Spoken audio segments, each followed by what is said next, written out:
Now we're rolling. Damage Plan MMA podcast. I am Jason Laporte. As always, my co-host, Mr. Zach Partridge, in the house with me. Happy birthday, birthday boy. Thank you, sir. I appreciate it. What do you like? Appreciate it. What's that? What do you like? 58? I'm getting close, man. I'm getting close. I feel like I'm getting close. I'm just joking, man. I'm just joking. Oh, man. Dude, we had a great dinner on Friday night. Dude, I'm still full from it. Yeah, that was good, man. My wife, for like the rest of the night, she just kept saying over and over, she's like, man, you ate so much food. I'm like, I ate so much food. Appreciate it, Jackson. Thank you, sir. Dude. Yeah, that was a good night. Good company. Yeah, that was fun. We had a good time. Good people. And then Saturday night, we start off the year with an amazing freaking card. Are you still on cloud? Dude, what an amazing card. It was great. It wasn't just an amazing card. It was just like there were so many great stories that come off from it, right? Oh, yeah. I mean, first and foremost, you've got to love a guy like Dustin Poirier finally getting his due. Oh, 100%. It feels like he finally is getting the respect that he deserves. He is the baddest 155er on the planet now, not named Khabib. I mean, if Khabib's really retired and he never comes back again, Poirier can at least say, well, right now he might not have the belt wrapped around his waist, but he might as well, because I don't think there's much argument who the best 155er on the planet is right now. No, that was as impressive as it gets. I mean, he had a game plan. And Conor was the first person to knock him out 6 years ago, and now he's the first person to knock Conor out. Trilogy? Oh, yeah. You got to do it. Well, you got to do it. Well, that would be great, but here's the problem. Here's the problem with that. It can't be for the belt. Dustin is fighting for the belt next. Yes, Dustin has to fight for that. Yeah, period. 100%. No answer. Whether we could talk about who he deserves to fight for the belt, how they get there, if two people need to fight for the right to fight him and let him sit back for a minute, whatever. No and ifs or buts. His next fight has to be for a belt. The thing with Conor is, for me, is in my eyes, you haven't had a meaningful win in that division, period, since the Eddie Alvarez fight in 2016? Yeah, 2016. Right? So if I'm sitting here, and I know it's not all about fair. Yeah, Eddie Alvarez was 2016. I know it's not all about fair, but that division is so stacked that Conor needs to go win about 3 fights to get back into the title picture. In my eyes. I agree. And he needs 3. I think both of us. Maybe 2 if he looks unbelievable and it looks like the Dustin Poirier was like him getting back in there, and then if he rattles off 2 impressive victories, maybe, but there's too many guys that you can't just leapfrog anymore. I feel like both of us kind of missed this, but I mean, he's only had 2 fights in 4 years. So when we were doing our breakdown, I mean, we were both all over McGregor, which I think the majority of the people were. Great. I mean, there were some people on Poirier, and I respect that. And that was a great call, but I missed it, man. Looking back at it, I'm like, how did we not see this? This guy has been so inactive the last 4 years, and we expect him to come in there and fight a guy that's at that level as Poirier is. I think I know for one, I missed it. I missed it. This is what I'm mad at myself about for missing it. So I would say a large part of my success in MMA is that I train consistently. Yes. And there are guys, I'm not going to say any by name, that would kind of flow in and out of our gym. They used to beat me up pretty good. Yeah. And one in particular comes to mind. Haven't really seen him in probably a year or so. It's been about a year at our gym. But one guy comes to mind who he used to ragdoll me on the feet and especially on the ground. He had a pretty good wrestling background. Yeah. And he was we were about the same size. It was just a big problem. The last time we did sparring rounds, I'd caught up to him on the feet. and then he came to a no-gi jiu-jitsu class. Yeah. And I ragdolled him on the ground. It's consistency, man. And he could, and I'm not saying that I passed him, like that I'm a better fighter than him now. Yeah. But in the training room, I'd caught him. Now, if he started training consistently for 3 or 4 months, I have no doubt that he'd probably leapfrog me back, right? Like a lot of it's muscle memory. You kind of got to get back on top of it. And then I always talk about how important training consistency is, and not when you're just in fight camp and whatever. And I'm not saying that Conor wasn't training. He wasn't training inconsistently, but he's only, like you said, he's only had 2 fight camps in 4 years. And that's different. Dustin's had almost double the fights that Conor's had since they first fought. That should have been a huge red flag. I should have known better. That's what I'm mad at. I should have known better. You know what's even funnier? Shout out Jackson, thank you. My man Travis, thank you, sir. Appreciate it. You know what's even crazier is we've talked about this on the podcast. I know how MMA is changing, and you're starting to see a shift where you can't have these guys just you can't just be non-consistent with your training and expect to get in there and just start knocking people out. You're seeing it on the local level, and now you're starting to see it on the regional level and on the big stage. And as good as McGregor has been, and as impressive as he's been, you can't have that. And I do think that Phil's best way to knock the rust off is that's true. I think if he continues to fight, I think we'll see a different McGregor though, because those calf kicks are. I think they just caught him. He wasn't prepared for it. He wasn't prepared for it. He will be next time, I think. He never fought another southpaw that threw calf kicks, and it's different. And he broke that down very. Yep. Here's the other thing. Let's just. Oh, I just jerked my screen around. Here's the other thing that is, even Conor, who is, I think his core is a martial artist. Well versed in boxing, kickboxing, striking, jiu-jitsu. He showed some competent wrestling and grappling against Khabib, not on his level, but he showed some competency there. Yeah. And that's not just me. All you Ryan Faust, Jordan Chandler's giving him love. It's Frossa Hobby broke down Conor showing competence in grappling. But there's things that have developed in the last 12 to 18 months. We've seen calf kicks. Yeah. That low calf kick become a giant weapon in MMA, and Conor was not ready for it. Yeah. And props to Dustin Poirier to be like, well, they saw it. He's never been hit with this. Yeah. What is it? Mike Brown, they said because of his karate style stance, he's heavy on that league leg. And you also noticed his timing was off and Dustin noticed it too, because Dustin pointed at him and was like, I have your timing. He had his timing down.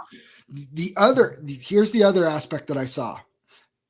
This is where I'm not blaming ourselves on being wrong. I said I thought it would look like the Eddie Alvarez fight. Yeah. Conor, like you said, his time. It wasn't that Dustin had his timing. Conor was not as quick. He's not as quick, and Conor caught him with a couple shots, and it didn't phase him. He took those shots a little. I think he took those shots. I mean, maybe he didn't catch them clean, but this is what Conor said this. Dustin's defense was very good. His hands were always up and never gave Conor the ability to hit him in those spots where Conor's always aiming to hit, right? Yeah. Conor doesn't just close his eyes and chuck. He aims for very specific points on the head, the soft spots on the head to go for those big shots. And some of them did get through, but not where Conor needed him to hurt him. The other thing is I think Dustin actually got hurt a couple times in the round, but his poker face is way better. He has more confidence in his ability to take shots and fight through it. We've seen it. We saw it in the Eddie Alvarez fight, the Justin Gaethje fight, the Dan Hooker fight. Like, he now has that confidence. Like, it used to be, and you could see it. Go back and watch the old fight, Dustin Poirier fights where he does lose, where he would get hurt. Mentally, he would kind of shut down, like, oh no, I'm hurt. And he'd kind of do the thing. And we actually saw Conor do it. This is the last thing. I don't want to, I want this to be more about how awesome Dustin Poirier is and what's next for him than riding Conor. This is the other aspect that I don't think enough people are talking about. I don't really think anybody's talking about it, but Dustin mentioned it. He said, I was not as intimidated. Conor did not have the same aura about him. That's what Dustin said. It's because he doesn't talk trash and get in people's heads anymore. Conor's biggest weapon on his rise was not his left hand. It was his ability to get in other people's heads. And like Nate Diaz says, he beat them before that cage even closed. Yeah. Here's the problem with nice Conor McGregor. And maybe this is a good point too, though. He couldn't punk Nate Diaz, cost him in the first one, razor thin decision in the second one. Couldn't punk Khabib, cost, I mean, rendered his left hand ineffective, basically. Cowboy didn't matter. Cowboy's so far past his prime, it just didn't matter. Yeah. But Dustin Poirier wasn't intimidated anymore by him. No, not at all. And you know why? Because Conor didn't get in his head. He didn't get Dustin to fight out of emotion. Dustin had the ability to fight his game plan because he was mentally there and he wasn't trying to kill this guy that he hated.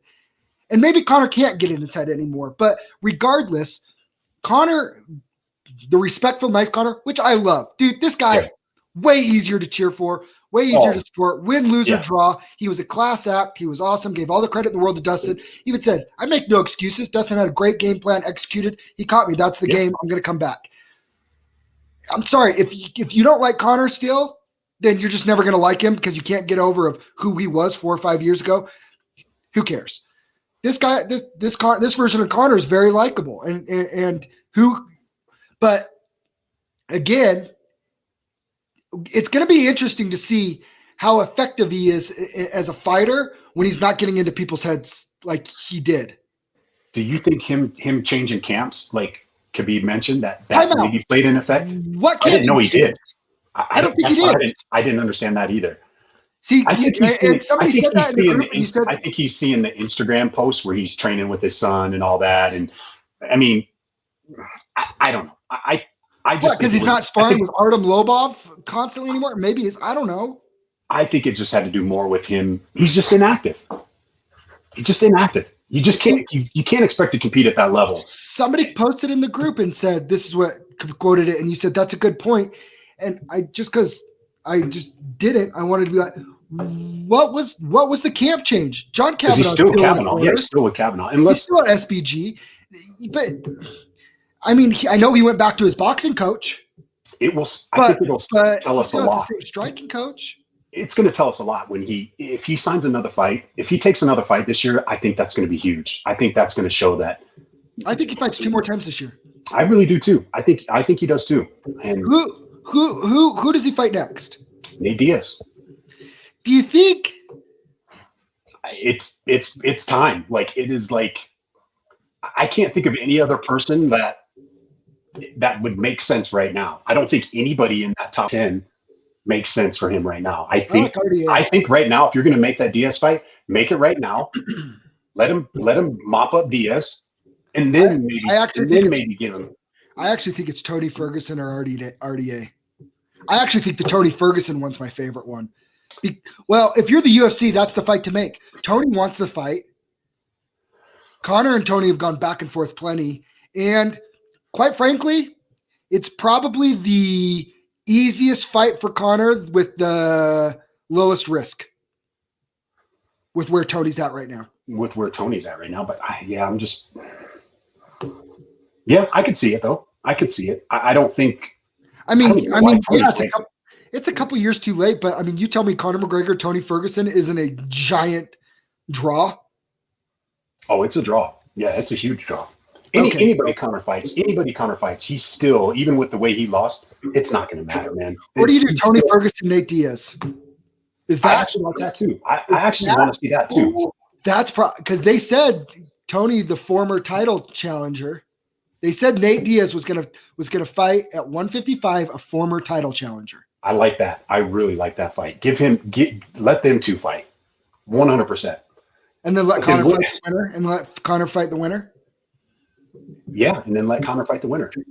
Wow. The lightweight division is I mean, what you do from 1, 2, and 3, your top 3 guys are just kind of sitting on an island. And now you got Chandler that just is like, hey, I'm here. I just knocked out the number 6 guy in the UFC. That Dustin Poirier didn't knock out. That's actually my argument. That's actually my argument why you make Michael Chandler versus Dustin Poirier.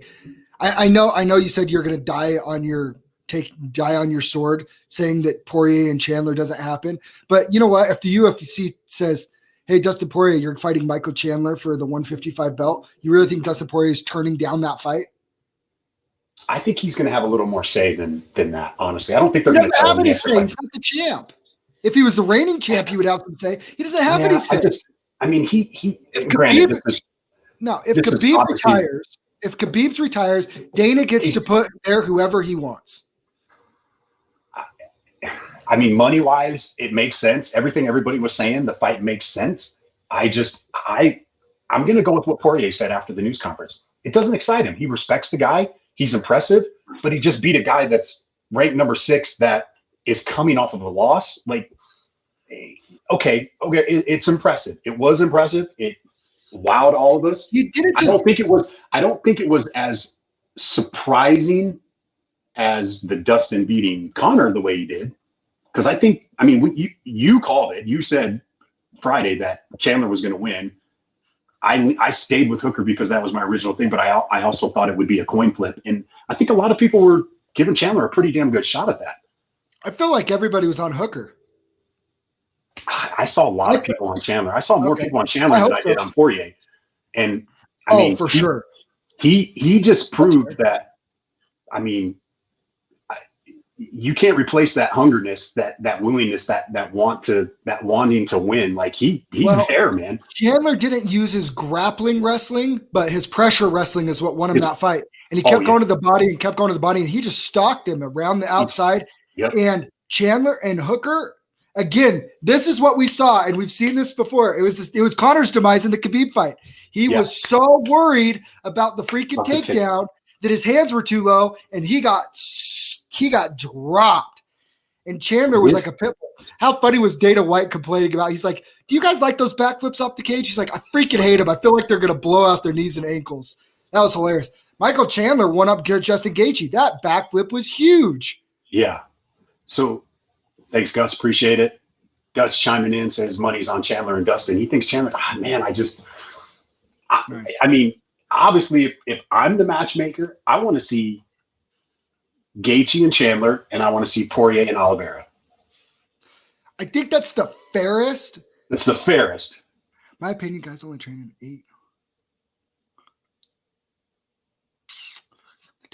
Well, we're just reading a comment right now for those listening from Phillips Martial Arts. Phillips Martial Arts says, my opinion, guys only train in their 8-week camp now. I think that's changing, though. Gone are the days to maximize their performance and master their weight class and focus on the technical side and the mindset these days. True fighter, it's life, not work. He's spot on. I think he's spot on with that, but I think you're starting to see that shift. You're starting to see that fighting is a lifestyle for some of these guys now. You're starting to see that shift in the local scene. Not some of these guys, all the successful guys. Like we saw in January with all those guys coming up from, where was it? Agima brought 4 guys on their first fight. Those guys all look like they've been in there 4 or 5 times. Oh, last February, you mean? Yeah. Last February. Yeah. Like, I think you're starting to see that shift a little bit. And then this is just a prime example. You can't only fight 2 times in 4 years and expect to beat a guy like Poirier, who's highly active, who's training, who wants it, and just I'm with you, Phillips. Yeah, who's worried about that wrestling? Yeah, 100%, man. But hey, I'm just gonna say this: where's my hat? I want to wear the hat with Chandler, and I also want to say this: did I pick Conor? Yes. Was I very confident in Conor? Yes. But what did I say was Poirier's path to victory? Put him up against the fence, stuff like that. Yep. And that's exactly what Poirier did in the first round.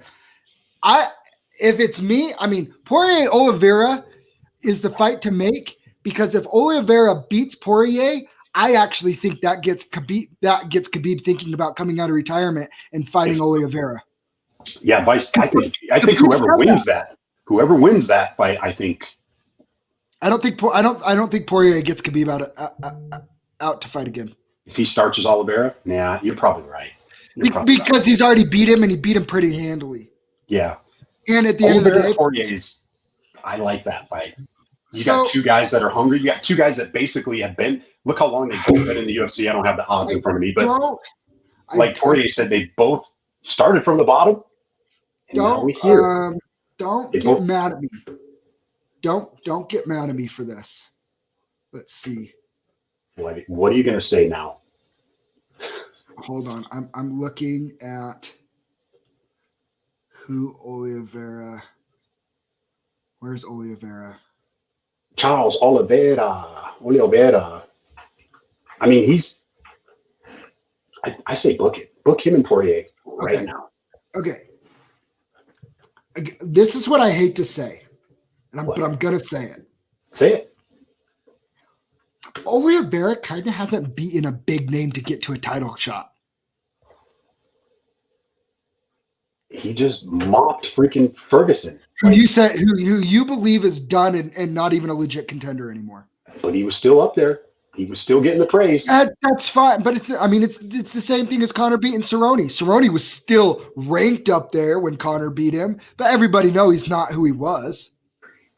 Kevin Lee was kind of on his way out. He's on an 8-fight win streak. Okay, but against Jared Gordon, okay, Nicky Lentz, okay, David Tamar, people couldn't even pick him out of a lineup. Jim Miller, that's cool, been there forever. Kevin Lee's kind of so he beat Kevin Lee, Kevin Lee and Tony Ferguson last year. Kevin Lee, who is 2-4 in his last 6. And where was Kevin Lee ranked when he beat him earlier in the year? He hadn't been top. But I'm just saying Kevin Lee and Tony Ferguson are his 2 biggest wins, and both of them are on a downward slide when he beat them. I want to see Oliveira before Oliveira fights for a belt. I think he needs to beat like a Justin Gaethje, somebody that we know is at the top of their game right now. So then you put Chandler and Poirier? That's what I'm saying. I don't want that for the title, though. I don't want that for the title. But then if you're Poirier, I'm chilling for a title fight. Like Poirier, cannot take another fight before he gets a title shot. Yeah, I agree. I'll agree with that. And I see what you're saying on Oliveira too. Like, you know what I mean? Like, by the way, not that he hasn't been super impressive, and not that anybody should say an 8-fight winning streak isn't super impressive, especially at that weight division. But he just hasn't he hasn't had that one win. I mean, beating Tony Ferguson is just.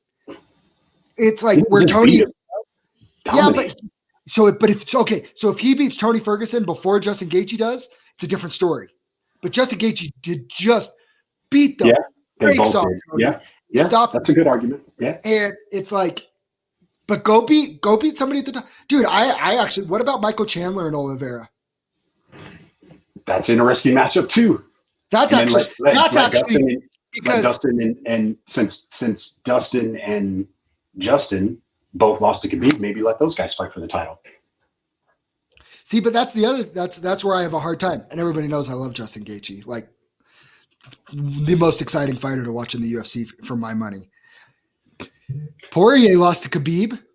He's had to fight twice to get back to a title fight. I think Justin's got to at least win one before he gets one, right?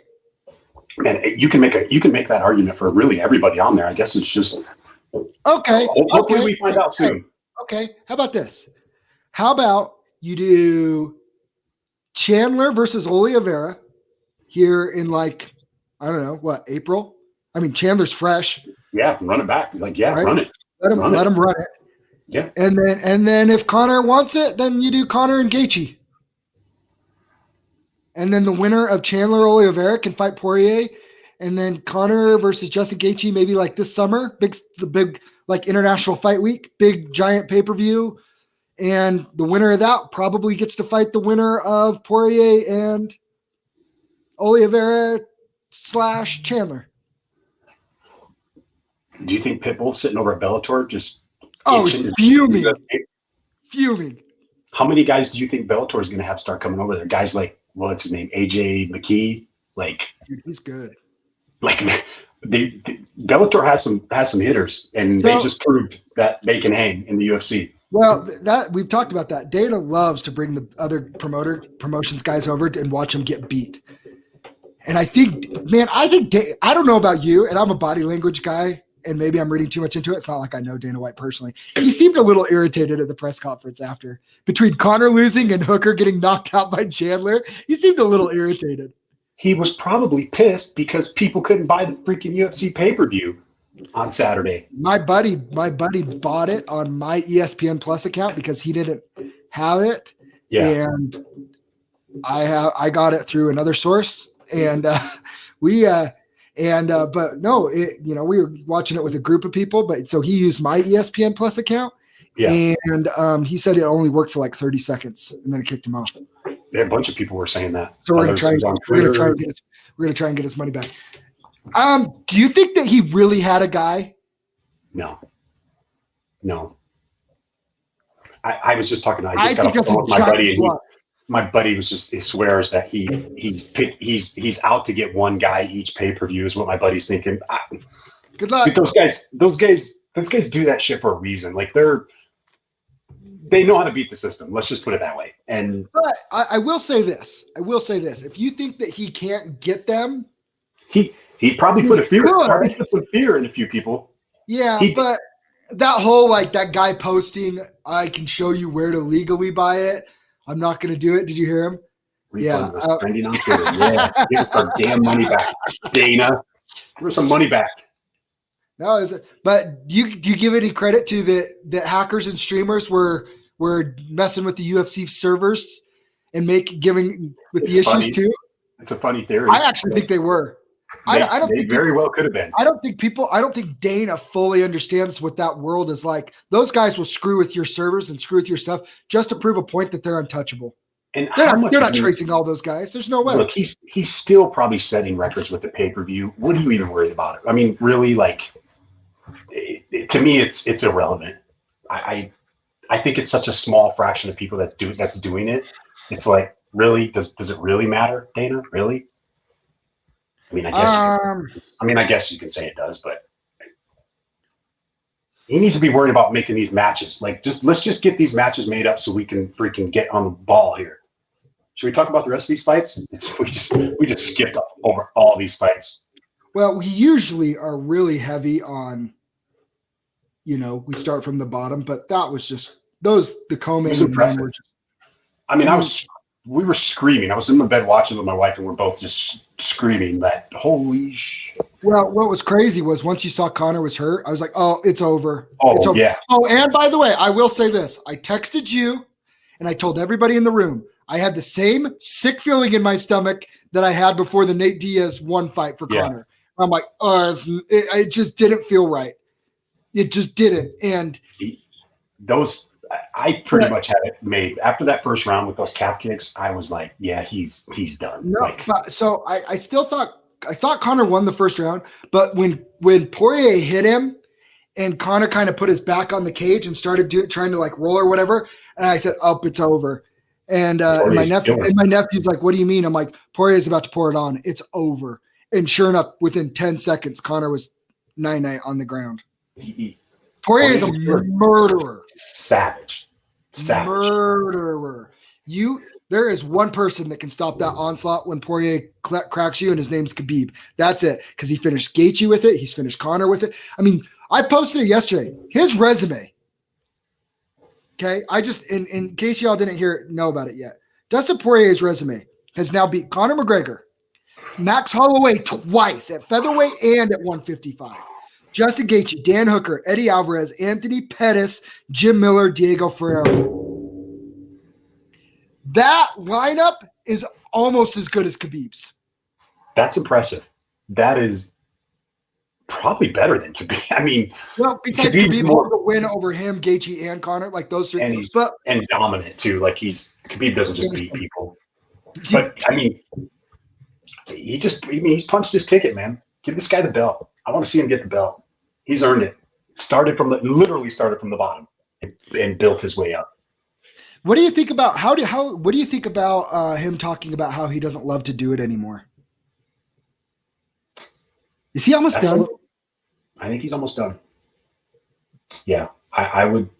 That's He just signed a new 8-fight deal, and he said he intends on finishing it out in the UFC. I'll bet you that 8-fight deal is worth a grip of cash. Yeah, that's a little alarming when you start to say that, because I mean, I don't fight, but I would think you have to have that passion and that want and that desire. That's what got him there.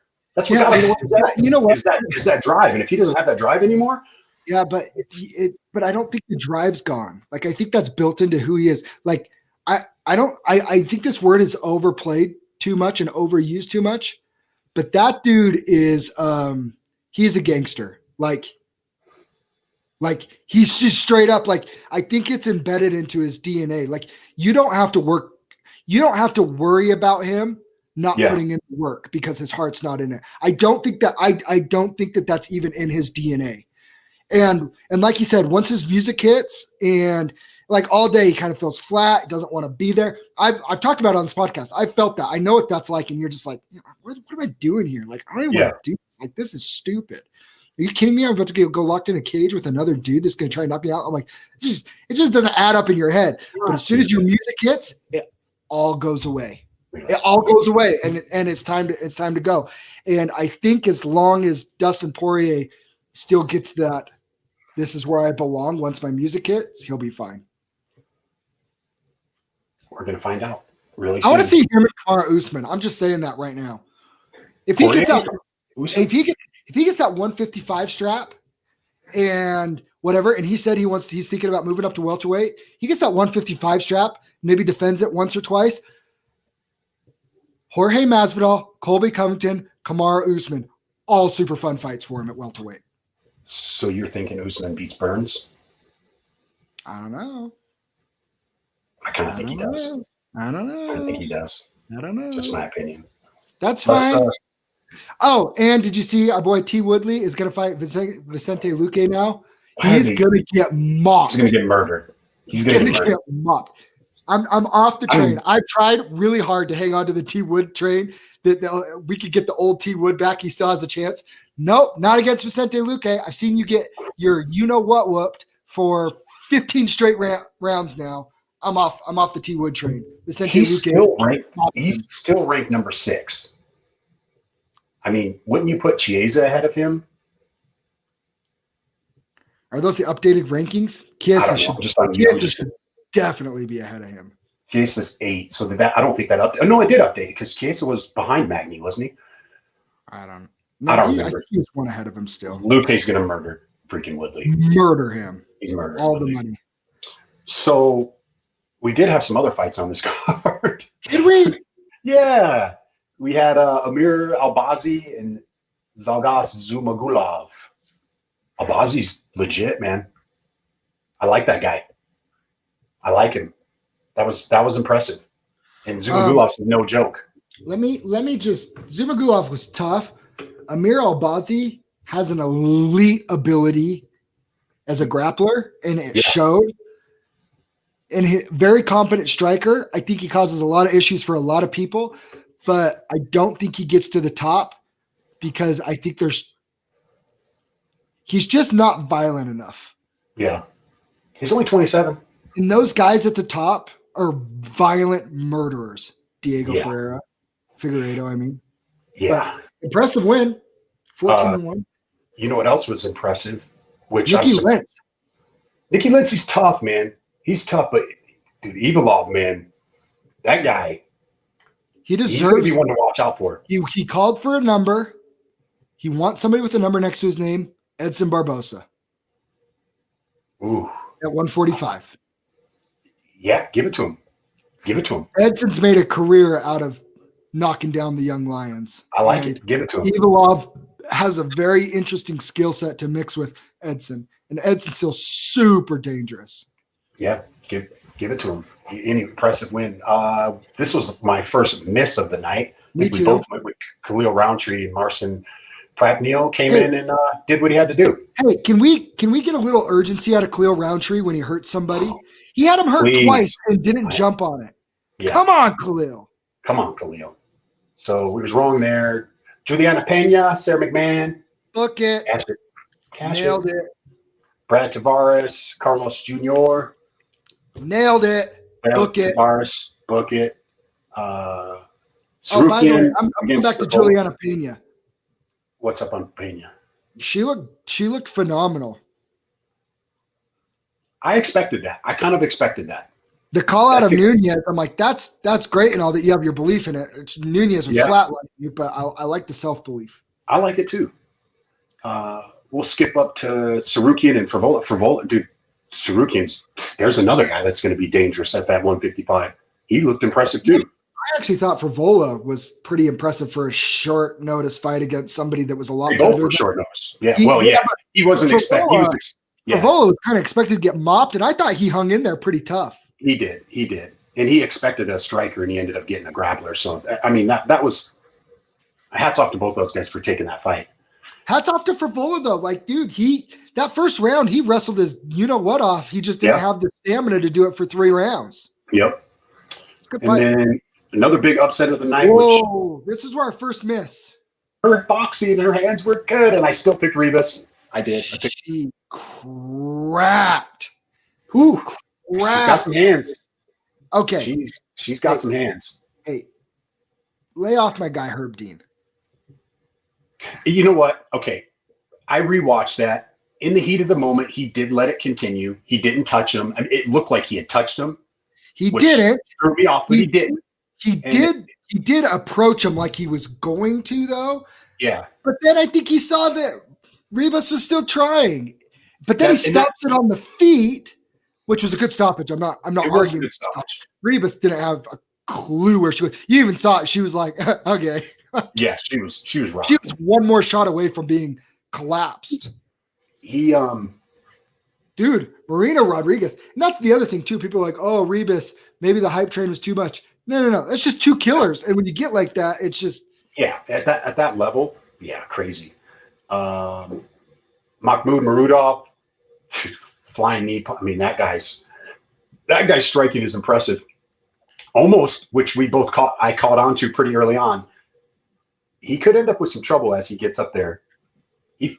As he starts getting up there in ranks, because he was telegraphing a lot of that stuff. Yeah. I was noticing his timing, and I don't train, so I'm like, oh, he's throwing that jab, then he's throwing that overhand right. Like, he kept doing the same thing over and over and over again. You could tell, but he's still impressive. Still an impressive win. No, Andrew Sanchez is a tough guy. He's not an easy out, and he showed that. But I mean, it's only his third fight. Muradov's only his third fight in the UFC. Entertaining, and he's big. He's a big 185er too. Tall, long, rangy. Yeah. He's a tough matchup for a lot of 185ers. Joanne Calderwood and Jessica I don't know why this was on the main card. I was wrong because JoJo, don't underestimate JoJo. I'll never do it again. Yeah, her stand-up's legit. She's my favorite is she's just so mild and meek with the Scottish. She is mild and meek with the Scottish accent, and she just talks super soft like this, and then she's a killer. She's a killer. She was throwing. Her striking was impressive. I was impressed with her striking. She's a killer. She's like this meek, just really nice. She is the type of girl you're like, Jet, what do you do for a living? I'm an MMA fighter. Get out of here. What? Where do you fight? In the UFC. Get out of here. What weight class? I'm ranked in the top 5 in the world. No, you're not. And then she just mop you. Good for her, though. I like JoJo. Fighter's fighter. Good. Dana likes him too. Money. And we kind of touched on this a little bit. I picked Dan Hooker, but I did bet on Chandler, which saved my butt. I did last minute take Chandler. So what's next for Dan Hooker? Dan Hooker could be one that you could put with Ferguson. No, you can't do that to Ferguson. I mean, they're both right there. They both lost 2 in a row to top guys. Yeah. I mean, it makes sense. Let's see. We keep leaving out RDA. Why do we keep leaving out RDA? Dan Hooker and RDA would be good. Dan Hooker, RDA. Does RDA want to take that, though? I don't know. Let's see. Dan Hooker. He hasn't been. JoJo Peter Pants when they asked. Dan Hooker hasn't made a post on his Twitter. Dan Hooker. You think he was a little overconfident? You think he was a little overconfident? Yeah, he thought it's like I'm going to break the new toy. I'm going to knock out the new toy, dude.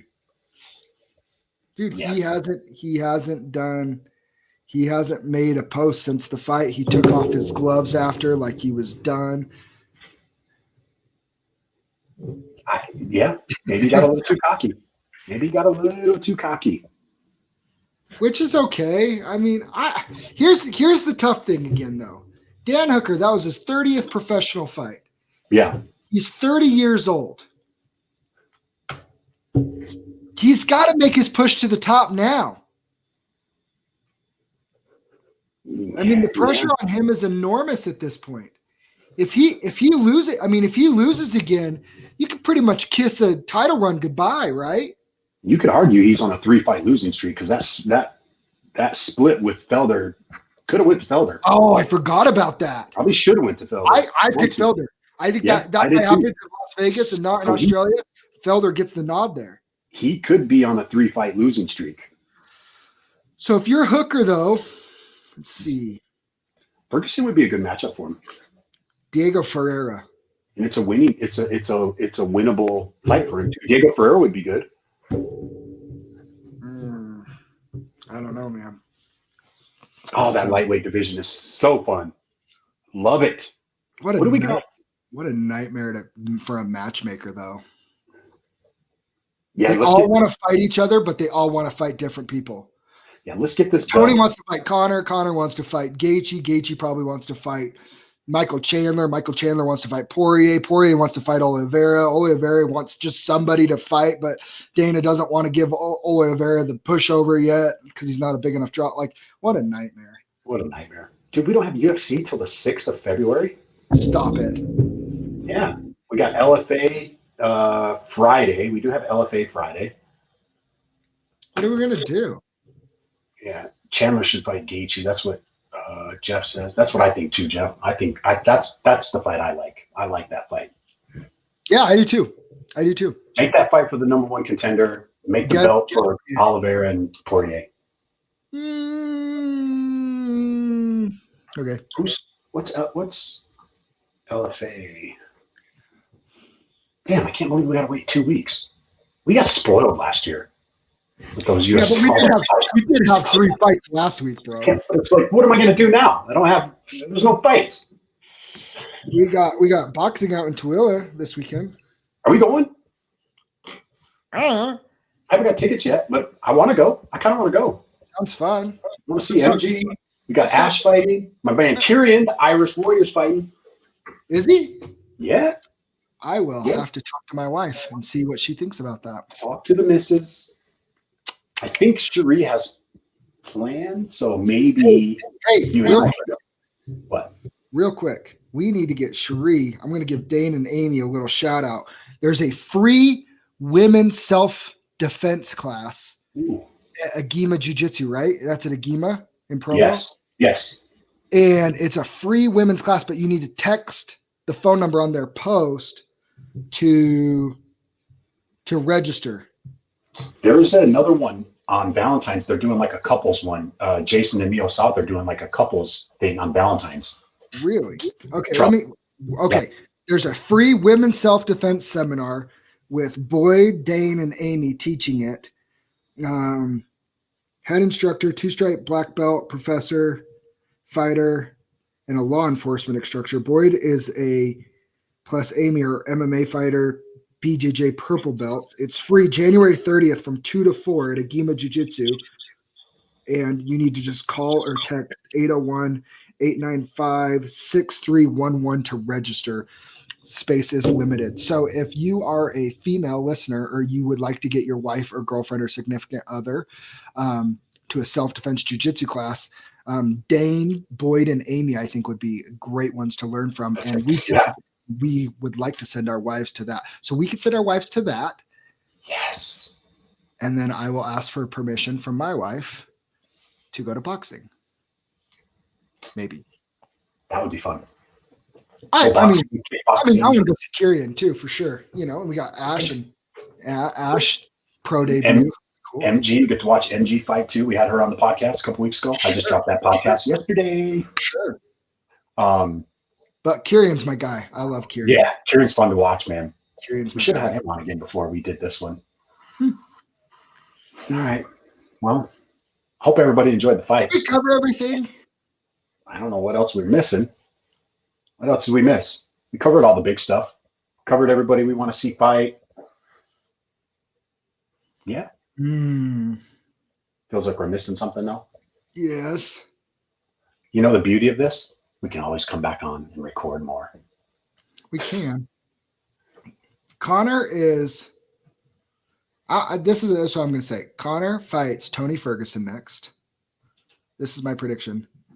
And then he fights the loser of Chandler Gaethje. Chandler Gaethje's an interesting fight. They're pretty much the same fighter. They really are. Gaethje's going to be bigger. Is he? I think Gaethje's going to be bigger. Chandler's just short and stocky. I think Gaethje beats Michael Chandler. I actually think Chandler might beat him. I was impressed with that. If you're Pitbull, who knocked out Michael Chandler, how pissed are you that you're not? You're just like, oh. You're like, man, nobody can even pick me out of a lineup because I'm in Bellator. I need to go to the UFC. Chandler made a splash, man, and he's a likable guy. Like, I'm a fan, man. That he earned it. Okay, if you're Khabib, is Khabib really coming back? No, Khabib's not coming back. Didn't you see what he told Dana? The little quote he told Dana? These guys aren't on my level. They're not, and they're not. And they're not. They're not just one level below him. They're 3, 4, 5 levels below. He mops everybody. He literally the only challenge he would have.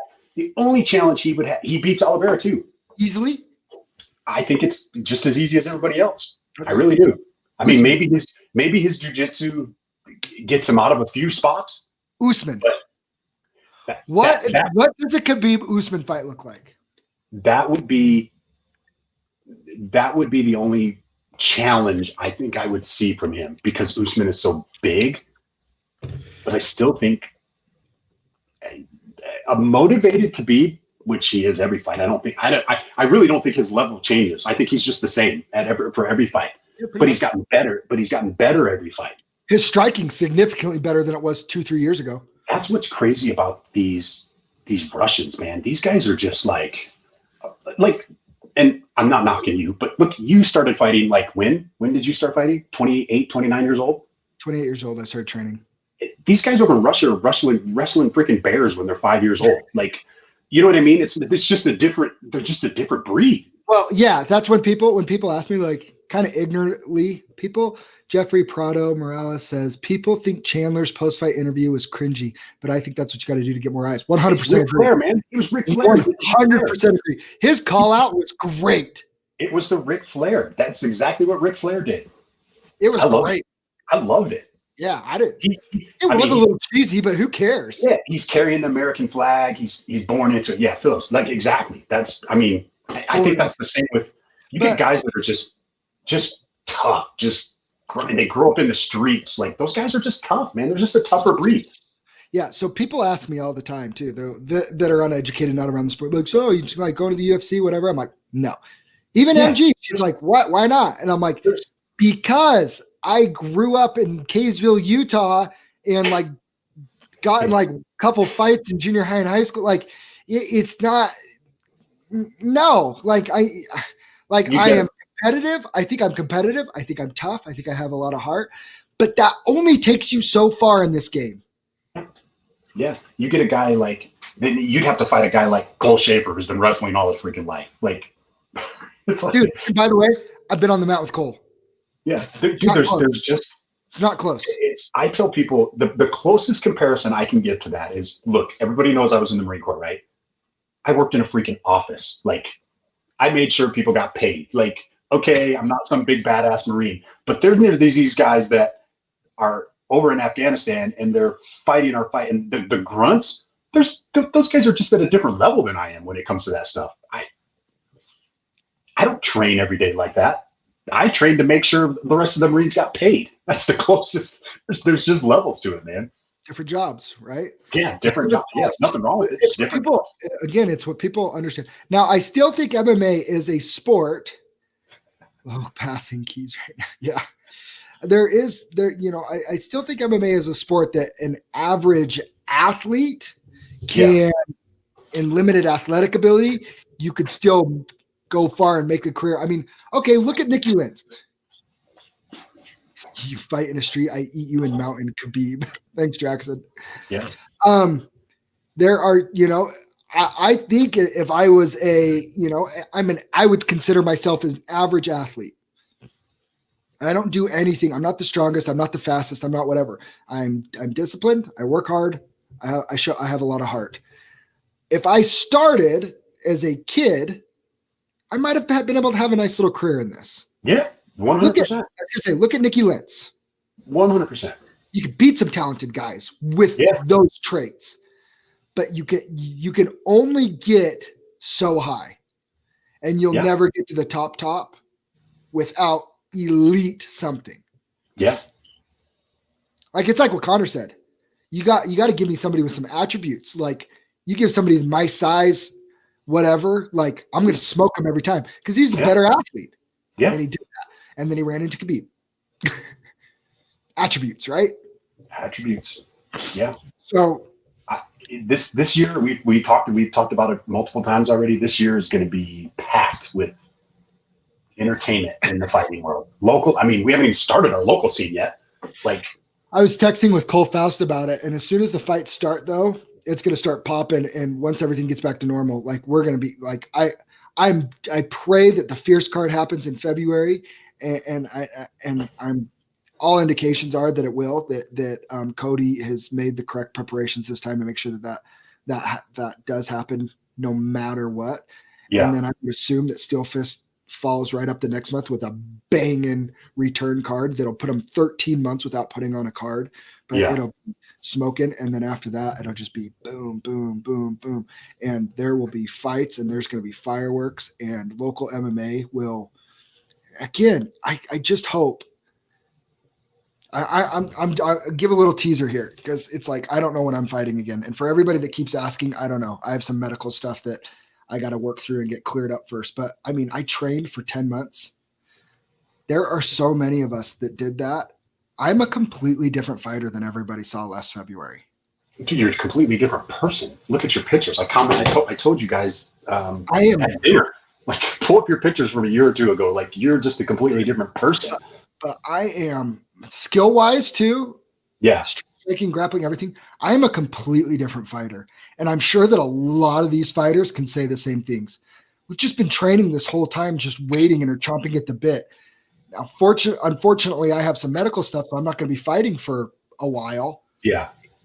And stuff. And so I don't know when I'm fighting again or, even if, but it's like, man, the local scene, I'm telling you this. I know Thomas Harper. This is the indicative, and this is what I'm going to say. Thomas Harper, Cole Schaefer might be one of the best fights the state of Utah's ever seen, because those are dedicated 185ers that are going places in this sport.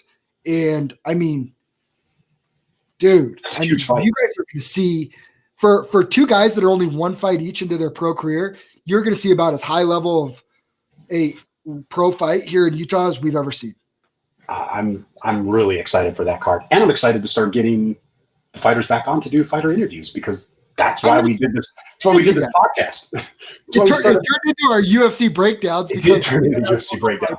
We did get all the Fierce guys on when we thought the Fierce fight was going to be going on. That was fun, man. That's why we wanted to do this. Yeah, the Razor Sharps and Jerome Hatch and Zach Cavender and I mean Bobby King and Steve Seiler. We had all those guys. Yeah, sorry for Mitch and Sulia. Like, we had everybody. Trevor Bradshaw, and we got all those guys, and they're fighting again. And we'll actually get a couple more on too, because I know we need to get it scheduled. But we have Razor Sharp's opponent reached out and said he's ready to come on. Yeah, is it William Dunkel? Is that who he's fighting? Dunkel. And he's the killer. Don't worry, I'm going to post on that one, because you will not want to miss that one, because they've been jawing back and forth on social media. Have they still been? I haven't seen it recently, but during that time, I follow both guys and I watch them. Like, stay tuned. In fact, Steve will probably want to come back on after that. So yeah, just stay tuned for that one. Yeah, we need to. We need to have super excited. We're kind of going against the grain tomorrow. We got a guest. We got a female bare knuckle fighter coming on tomorrow, which you won't be on for. Nope. But my man Dalton's going to come on and help me out. Sick, Dalton. Uh-oh. Phillips he's bringing two guys to Utah this summer. Oh yeah, we need to get you on. We'll get him on. I want to know who it is, Phillips. Phillips is you're up in Idaho. I think he's up in Idaho, right? I think he's Idaho.